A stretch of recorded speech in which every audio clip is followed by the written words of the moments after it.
time now to talk business with our partners 2 Degrees. The US cost of living crisis is biting as the impact of Trump's tariffs kicks in. Inflation is up, although it's not massively up, but BusinessDesk has been on it this morning. Garth Bray's with me now. Hey, Garth. Hey, Ryan. So 2.7% for June, up from 2.4 in May? Yeah, and the core inflation figure is 2.9, and that's the one that the US Federal Reserve Committee tends to look at when it's making those decisions about whether to cut or not to cut.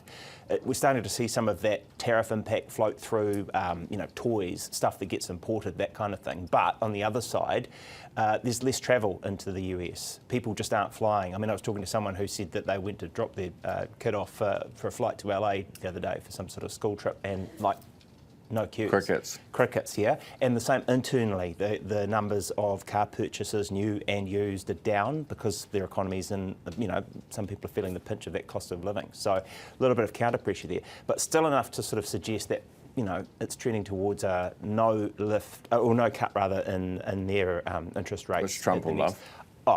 Already fuming, says, stupid, too low, he should cut them 300 basis points, basically, which is ludicrous.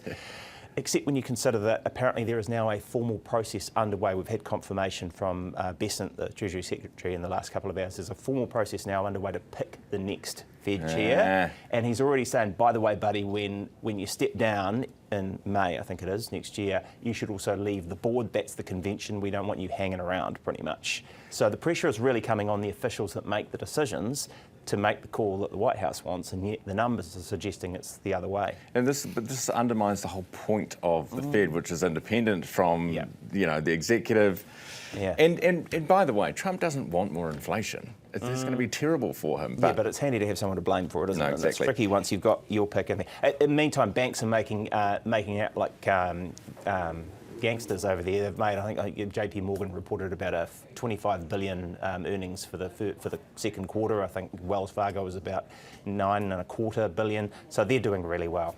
Good to know someone. The Aussies look like they're going to... Well, the Reserve Bank over there is talking about cutting card transaction fees. Yeah, this is the Payments System Board. Basically, it says, look, the fees that banks charge whenever a credit or a debit card transaction takes place, that are in place, they're no longer driving innovation. It's not the reason that things get smarter and better. The reason things get smarter and better, probably because there's competition, there's more technology, that kind of stuff. So there's no point. So they want to reduce the cap from, I think it's 0.8 to 0.2 on how much of the transaction that they can clip.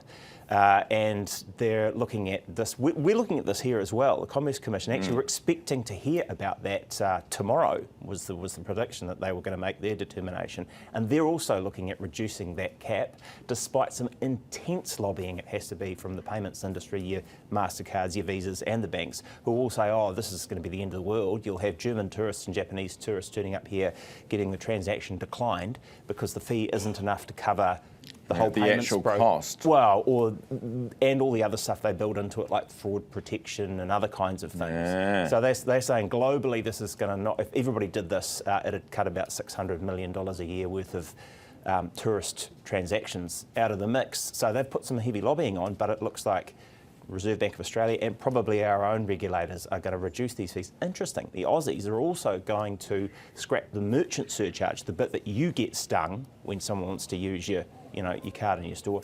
Over here, we're saying, no, we're going to leave that to merchants to work out. Interesting. And overnight, we had the global dairy trade auction, of course, and that was 1.1%, which is much better than the drop we had 2 weeks ago. They were expecting it to be a bit softer, but actually the demand's holding up really well going forward, which is great for farmers here. And I guess we're starting to see, they're saying, a lot of heat in Europe. The extreme heat is affecting supply there, and also something called lumpy cow disease, which I've never heard of, and we'll now go and Google. Yeah, sounds like something you don't want to drink, that's for sure. Garth, thank you. Garth Bray from BusinessDesk. We talk business every day thanks to our partners 2 Degrees.